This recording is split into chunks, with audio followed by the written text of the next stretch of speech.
What if the last person to visit you was someone who had already died?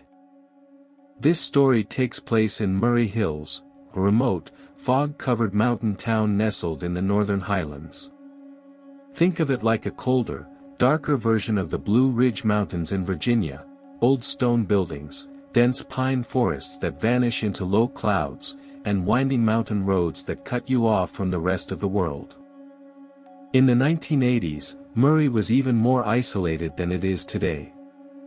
Fewer tourists. Fewer cars. And a silence so deep at night that you could hear the wind move through the trees for miles. Up in those hills sat one of the most prestigious girls' boarding schools in the region, a convent run by nuns, known throughout the country for its strict discipline and excellent academics.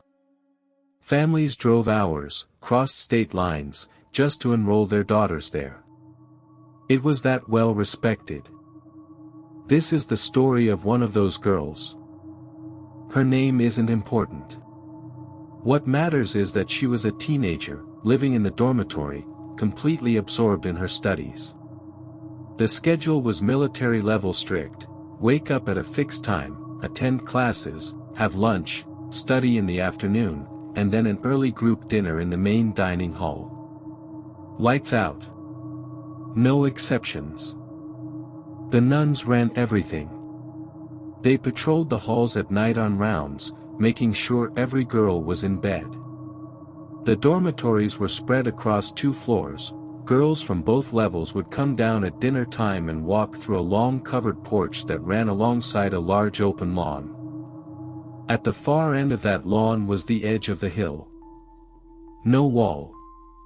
Just a low wire fence, the kind that tells you this is where the mountain drops away. The view in the day was beautiful. At night, especially in winter, that edge disappeared into fog and darkness. One winter evening, all the girls had finished dinner and were heading back to their rooms.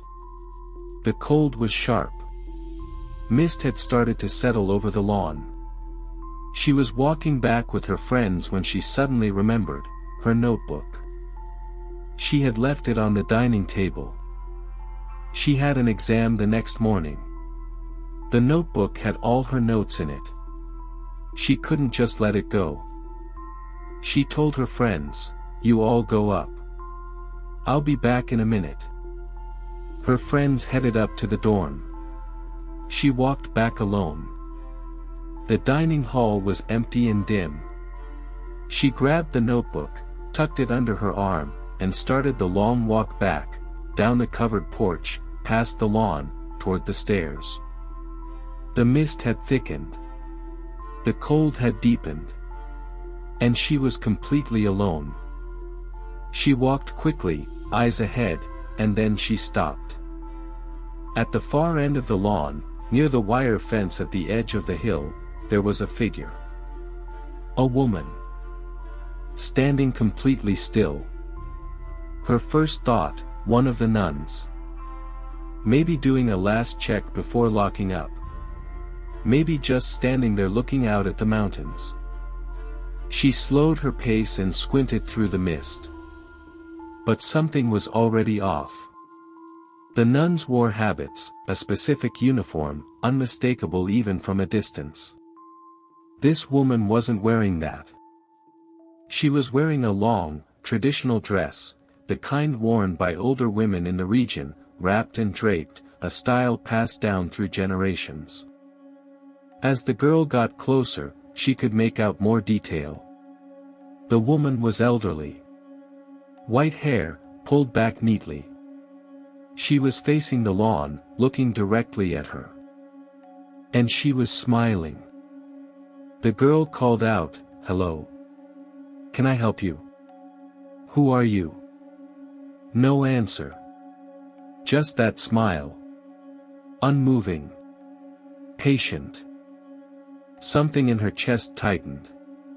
She didn't know why, but she felt like she recognized this woman.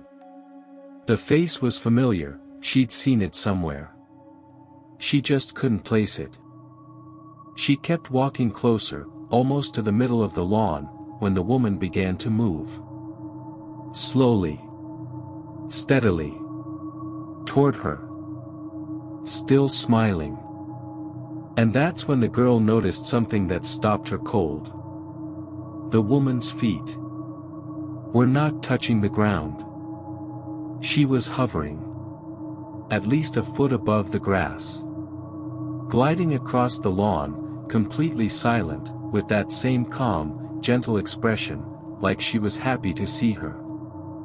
The girl's body locked up. You know that feeling in a nightmare, when you desperately want to run but your legs won't move? That's exactly what happened. She could feel her muscles straining. She was trying to step back, trying to turn, but nothing worked. The floating figure kept coming. Slow. Unhurried. Smiling. In a panic, she did the only thing she could think of, she whispered a prayer under her breath. And something broke loose. She spun around and ran. Full sprint. She didn't look back. Not once. She flew up the stairs, crashed through the dormitory door, and collapsed on her bed, shaking and soaked in sweat despite the freezing temperature. Her roommates woke up. 2 nuns who were doing their nightly rounds came in. Everyone gathered around her. She told them, "There's a woman on the lawn. By the fence. She's not one of you. She was floating. Please, someone go check." The nuns exchanged a look and went downstairs. When they came back, they said the same thing. "There's no one there." She barely slept that night. The next morning, she was getting ready for class when a nun came to her door. "You have a phone call in the office." It was her mother. Her mother's voice was heavy. "Careful." She said, "I'm coming to get you today. There's been a loss in the family. We need you home." The girl asked, "What happened?" Her mother said, "Your grandmother's older sister. She passed away, yesterday afternoon." The girl stood there, holding the phone, unable to speak. Yesterday afternoon. The elderly woman in the traditional dress. The white hair. The familiar face she couldn't quite place, because she had only met her a couple of times, years ago. Her grandmother's older sister. A woman who had no idea where this boarding school even was. A woman who had never once visited this town. A woman who had died hours before appearing at the edge of that hill, floating across the lawn in the dark, smiling at the girl she had come to say goodbye to. The girl told this story for years. She said, "The part that haunted me the most wasn't the fear. It was the smile. She looked so peaceful. Like she just wanted to see me one last time before she left."